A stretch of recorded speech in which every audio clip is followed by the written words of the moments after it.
Un día ¿Es mejor? Más o menos. Si vamos a la Biblia, se encuentra en Eclesiastés, ¿cierto? Dice que más valen dos que una. Muy bien, más valen dos que una. Vamos a hablar acerca de un tema muy importante. Y mi vale, ¿te quieres sentar? Sí, no pasa. Mi vale. Pero no sé, y si me hago, vale, y si me hago hacia el lado de allá. ¿Dónde? ¿Dónde está Vale? Es que se va a ir por la luz. Ah, ¿se va por la luz? Ah, listo.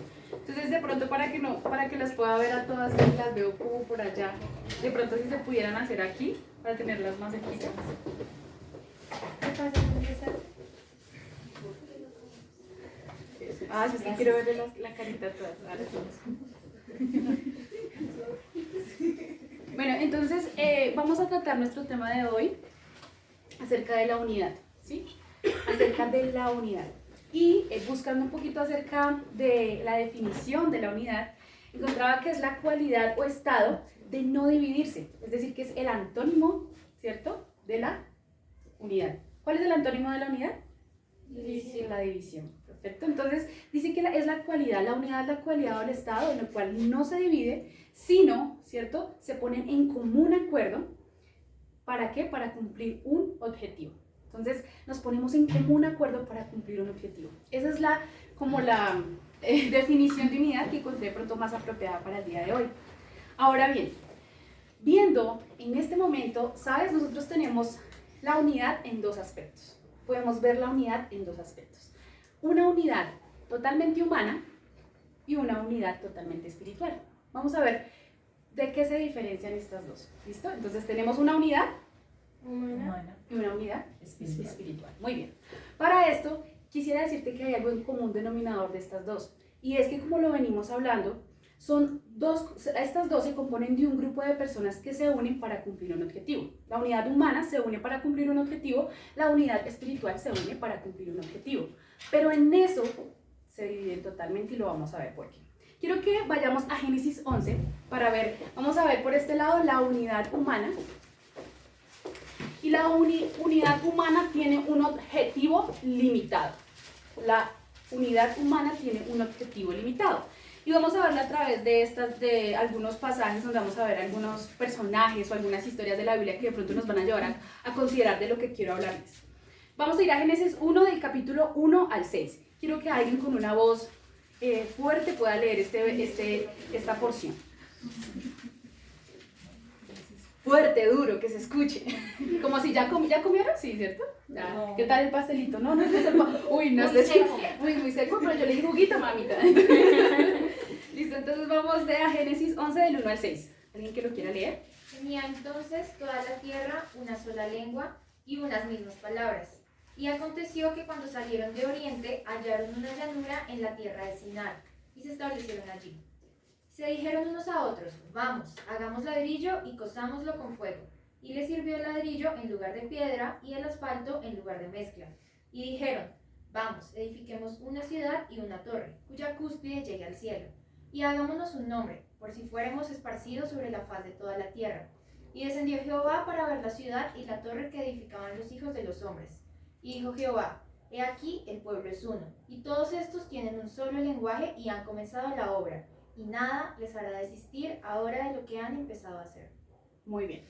Como podemos ver, aquí estamos hablando acerca de la Torre de Babel. Es una historia muy conocida por nosotros de pronto dentro del ámbito cristiano y entendemos que tenemos un pueblo que llegó a cierto lugar. Vieron que el lugar estaba tan adecuado para construir una torre, ¿cierto? Una torre donde dice que en otras versiones la idea era que ellos pudieran alcanzar o llegar al cielo, ¿cierto? Y también para volverse famosos. Esos eran los objetivos que tenían estas personas. ¿Y por qué lo digo que era un objetivo muy limitado? Porque Dios anteriormente había pasado el tema del diluvio. En este caso, Dios había dado una orden y un mandato, y era que tenían que multiplicarse, fructificarse y multiplicarse por toda la tierra. Ese había sido el mandato que Dios les había dado a ellos. Pero ellos, ¿qué hicieron? Se quedaron en un solo lugar y quisieron construir algo para sí mismos, quisieron ser famosos para sí mismos. Y vemos una unidad en egocentrismo, pensaron en ellos mismos y se olvidaron del mandato que Dios les había dado.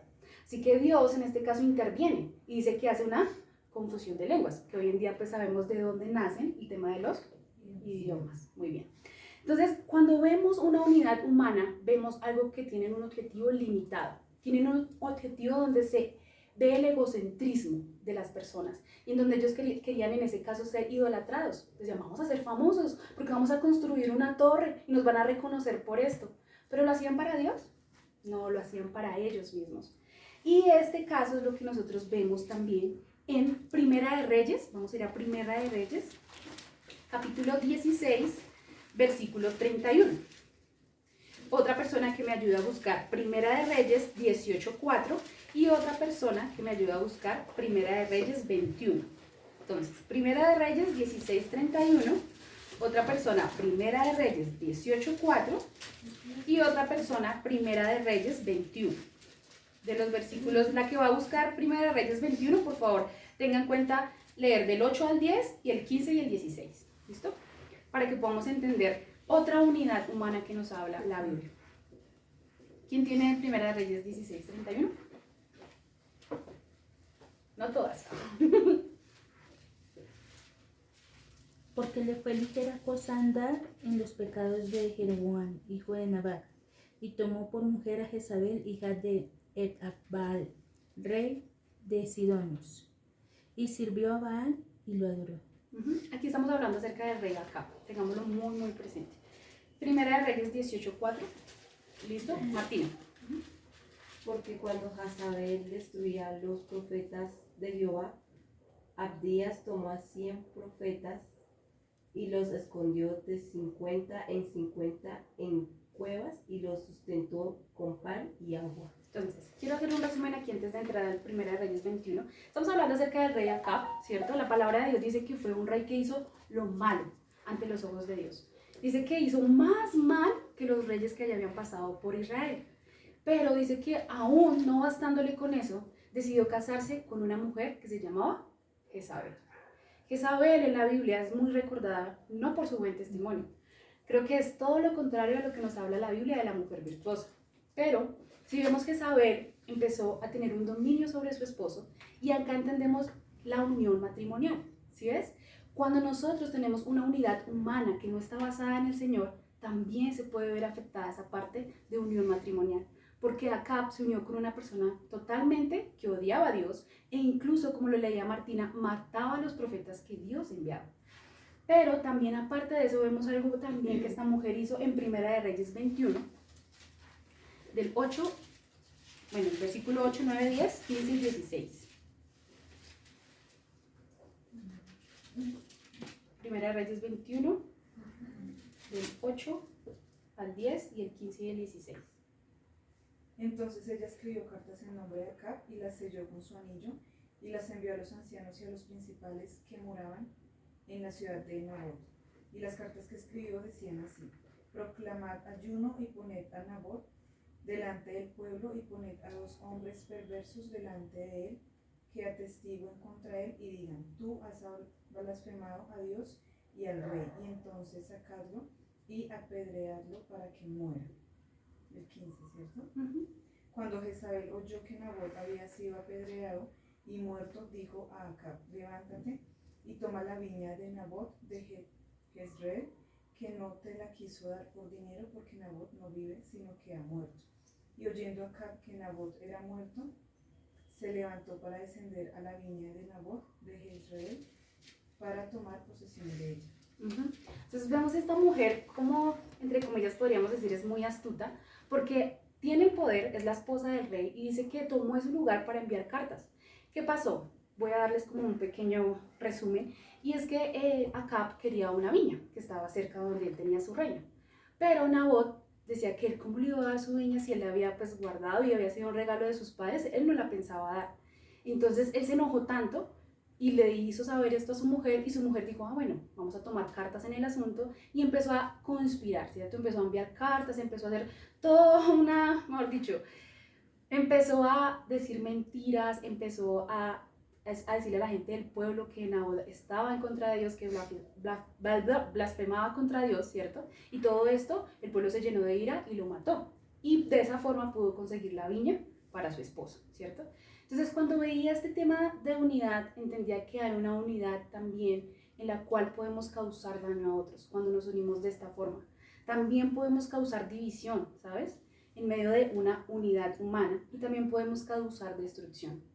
Hoy en día pensaba en esto a la luz de lo que vemos hoy y se me vino mucho el tema del holocausto cuando pasó lo del tema de Hitler, ¿cierto? Un poderoso que se levantó alemán en contra de los judíos, ¿cierto? Y hubo una unión. Con sus palabras, esta persona quiso unir a toda una nación y destruyeron a no sé cuántas personas judías, ¿cierto? En ese odio, en ese repudio por los judíos.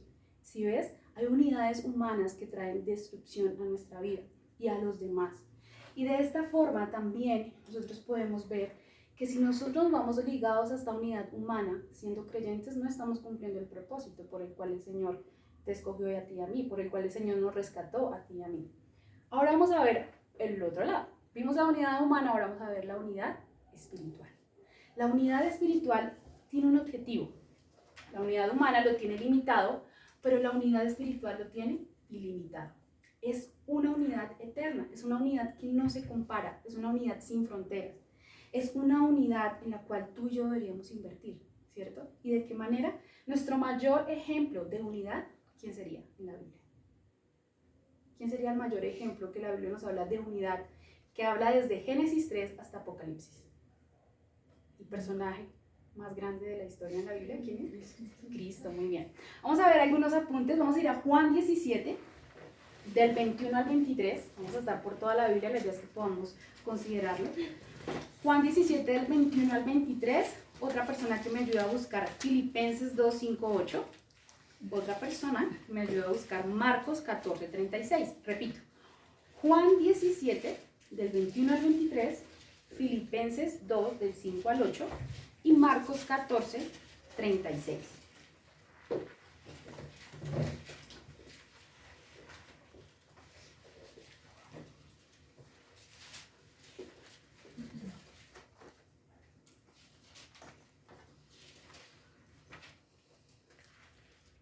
¿Listo? Si alguna me quiere ayudar a leer. 17. 21 al 23. 17 del 21 al 23. Para que todos sean uno como tú, oh Padre, y yo en ti, que también ellos sean uno en nosotros, para que el mundo crea que tú me enviaste. La gloria que me diste, yo les he dado, para que sean uno así como nosotros somos uno. Yo en ellos y tú en mí, para que sean perfectos en unidad, para que el mundo conozca que tú me enviaste y que los has amado a ellos como también me has amado. Creo que una de las palabras que más se repite es acerca de la unidad. Jesús le está diciendo al Padre, para que sean uno, como tú y yo somos uno. Jesucristo compró su iglesia con el propósito de que seamos un solo cuerpo. Tenemos un solo espíritu, tenemos un solo bautismo, tenemos una unidad. Y esta unidad se ve reflejada mucho en Cristo en relación con el Padre. Cuando veía la vida de Cristo, entendía que él tuvo una relación incluso desde su nacimiento. Cuando Jesús nació, vinieron muchos pastores, vinieron muchos ángeles y le adoraron. Veíamos ahí cómo Dios estaba en esa unidad, enviando personas para bendecirle. Veía cuando Jesús fue creciendo y cuando de niño se perdió en el templo. Bueno, no se perdió, los padres pensaban que se había perdido, pero él estaba en el templo. Y él les dijo a los padres, no me he perdido, sino que en los negocios de mi padre, ¿cierto? Debo estar. Había una unidad con su padre. Cuando pasa su ministerio, pasa la tentación, ¿cierto? En el desierto, pero no la pasa solo, ¿sabes? Aguantó el Señor teniendo la certeza de su palabra viva en él, contestando a Satanás cuando él le refería algo en contra, él respondía con la palabra de Dios y finalmente dice que vinieron ángeles y le sostuvieron. Todo el tiempo estuvo en una unidad completa con el Padre, aún en el Getsemaní. Getsemaní es un sitio muy especial porque Jesús allí ora con sus discípulos, les enseña la oración, les enseña que deben permanecer en oración. Pero aparte de eso, Jesús se aparta y empieza a orar con Dios, empieza a orar con su Padre y le dice que si es necesario, pase de él esa copa. Pero ¿qué dice? Que no se haga mi voluntad, sino la de él. Y hay una comunión, hay una unidad. También en esta parte veía cuando Cristo fue a la cruz.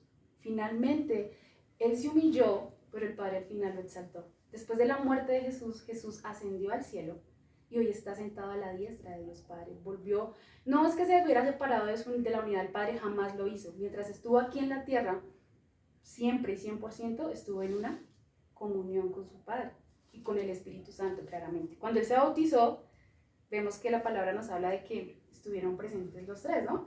El Hijo, el Padre, ¿cierto? Que dijo con gran voz, en este tengo complacencia de mi Hijo amado, y también quien estuvo, el Espíritu Santo, que dice que descendió como paloma.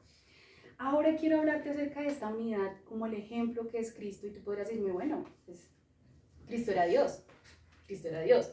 Pero, ¿sabes? Vemos ejemplos en la Biblia que nos habla también que cuando Cristo nos compró, nos hace uno, también nosotros podemos ser uno cada uno de nosotros, como iglesia. Y vamos a ver a Filipenses 2:5-8, partes de la unidad. Es importante que podamos entender cómo podemos llevar la unidad a cabo, cómo es la tarea que Dios quiere que nosotros la hagamos. Filipenses 2:5-8, de pronto resumiéndolo, Sofi quiere leer esto. Haya pues en vosotros este sentir que hubo también en Cristo Jesús, el cual, siendo en forma de Dios, no estimó el ser igual a Dios como cosa a que aferrarse, sino que se despojó a sí mismo, tomando forma de siervo, hecho semejante a los hombres, y estando en la condición de hombre, se humilló a sí mismo, haciéndose obediente hasta la muerte y muerte de cruz. Muy bien. Vemos que Jesús, un ejemplo para que Jesús fuera unido con el Padre fue la humillación. Fue parte del proceso de Jesús. Jesús dice que se despojó de todo, de su gloria, para venir a esta tierra, ¿cierto? Con un propósito y cumplirlo. De esta forma, cuando tú y yo queremos mantener la unidad, siendo creyentes, necesitamos entender que tenemos que ser humildes. Tenemos que ver al otro como superiores.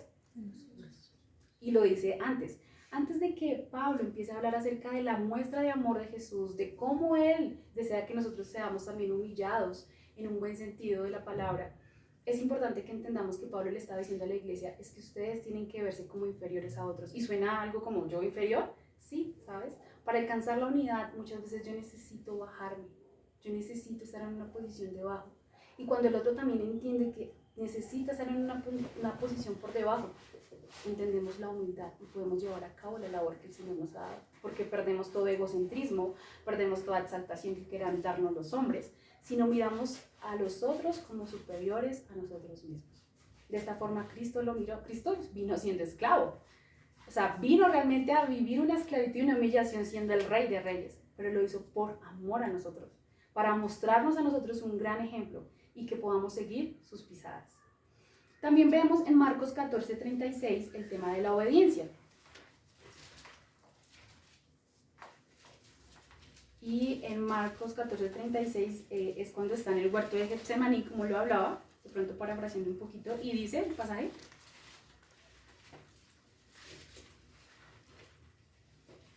Sí, me vale. Y decía, Padre, todas las cosas son posibles para ti. Aparta de mí esta copa, mas no lo que yo quiero, sino lo que tú. Hay en otras versiones dice que no se haga mi voluntad, sino la tuya. Y él fue obediente, y la palabra dice que fue obediente hasta la muerte y muerte de cruz. La unidad también hace parte de obedecer lo que el Señor ha mandado. ¿El Señor ha mandado la unidad espiritual? Ya vimos que la unidad humana es un desastre, pero la unidad espiritual, ¿por qué la mandó? Porque la compró.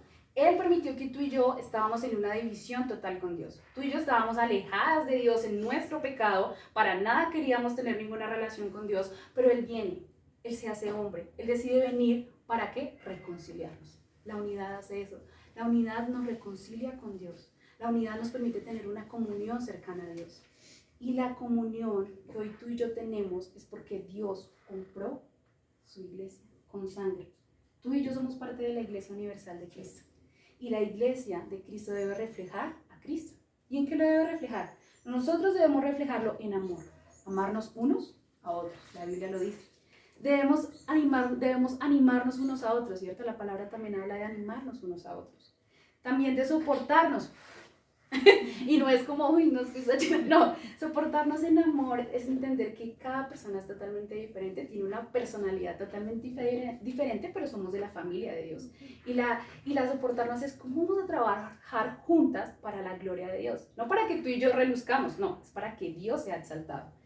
El perdonarnos.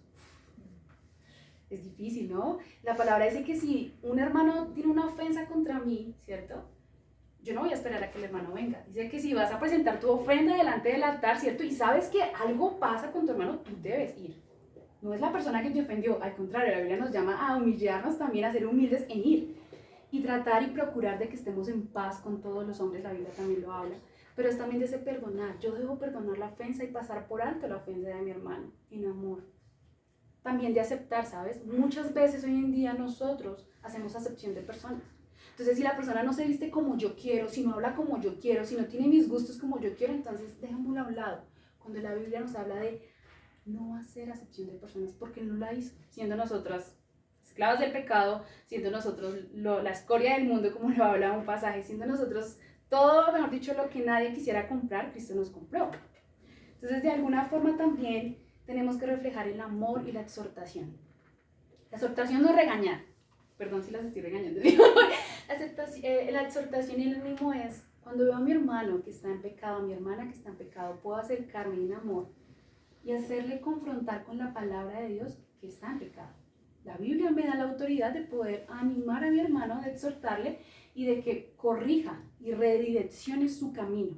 Y de esa es la forma en que yo debo reflejar una unidad, en el amor, en el ánimo, en soportarme con el otro, en perdonar, en aceptar también al otro y en exhortar. Esto lo vemos en la iglesia de Dios y me encanta también poder entender que lo que dice Jesús en el 17, Juan 17, dice en el Juan 17, 21, dice, para que todos sean uno, como tú, oh Padre, en mí y yo en ti, que también ellos sean uno en nosotros, para que el mundo crea que tú me enviaste. Y dice ahí en el 23, yo en ellos y tú en mí, para que sean perfectos en unidad, para que el mundo conozca que tú me enviaste y que los has amado a ellos como también me has amado a mí. La unidad de nosotros como iglesia es poder dar a conocer a Cristo. La iglesia es llamada a esa labor, ¿sabes? Tú y yo somos unidos con un propósito universal y es que todo el mundo le conozca. Como dice Jesús, la unión no es para que sí, claro, podemos tener una relación en la comunión porque la palabra de Dios nos anima a eso, pero nuestro propósito como iglesia es poder dar a conocer las buenas nuevas a otros. Y la unidad, chicas, no se limita a la humana. ¿Y sabes cómo la vivimos muchas veces humanamente? Cuando pensamos y nos limitamos a pensar, bueno, voy a hacer un buen trabajo en la universidad, en donde laboro, voy a unirme con un equipo de trabajo. Sí, unimos esfuerzos, unimos capacidades, unimos conocimientos para un propósito muy limitado. Pero ¿qué tal si yo veo un poco más allá y entiendo la unidad espiritual? ¿Qué tal si ese grupo de trabajo donde yo estoy me sirve para yo poder plantar la semilla del evangelio? Estoy yendo a una unidad mucho más espiritual. Estoy atesorando no en la tierra, sino en el cielo. Estoy haciendo una inversión eterna que va a tener una duración por siempre, porque aquella persona va a conocer de Cristo y se va a unir a la iglesia. El propósito global de nuestra unidad es dar a conocer a aquel que nos unió. Ese es el propósito, es dar a conocer a aquel que nos unió. A ti, a mí, alguna vez Dios quiso venir, nos encontró, nos rescató y dijo, ya no vas a ser esclavo del pecado, vas a ser esclavo en libertad por Cristo y nos insertó en la iglesia y nos dio dones y talentos para que podamos vivir en una comunión. Y bueno, esto era lo que tenía para ustedes. Entonces, quiero invitarlas a que podamos reflexionar acerca de esto, a poder evaluar nuestras vidas, en qué unidad estamos trabajando, si estamos trabajando para atesorar aquí en la tierra, donde realmente dice que ladrones minan y hurtan, ¿cierto? Pero cuando atesoramos en el cielo, allá nadie va a entrar, a excepción de la gloria de Dios, a excepción de todos los que hemos creído en Cristo, vamos a estar en plena gloria con Él. Y ya no tendremos que pensar en que en el dinero, si que vas a ser reconocida por mi trabajo, si es que yo soy excelente jugando tal deporte. No, eso va a quedar atrás, eso son cosas pasajeras, eso son añadiduras que Dios nos da. Invirtamos realmente en lo eterno, en mantenernos unidas unas a otras. Qué lindo que podamos estar aquí, qué lindo que podamos saber que hay necesidades de orar unas por otras, por nuestras familias que necesitan conocer de Cristo, por alguna necesidad que tengamos, nosotras podamos suplirla, siempre y cuando de nosotros obviamente dependa también poderlo hacer. Qué rico que podamos darle una palabra de ánimo a aquella que está de pronto pasando por una situación no muy fácil. qué chévere que podamos consolar a otra que sabemos que está pasando por una necesidad familiar, una necesidad también espiritual. Qué rico que podamos tener esta estrechez, porque eso nos identifica como iglesia y podemos mostrar al mundo que realmente no somos, que realmente somos hijos de Dios y que venimos a dar luz en medio de las tinieblas. Eso es como lo que quería compartir con ustedes. Vamos a orar y vamos a terminar. Y antes de, ¿tú puedes hacer un favor? ¿Tú me puedes salir prendido el o lo apagaste? Ah, perdón, ya no puedo hablar más. Chao, adiós. Corte. Puedes colocar empieza en mí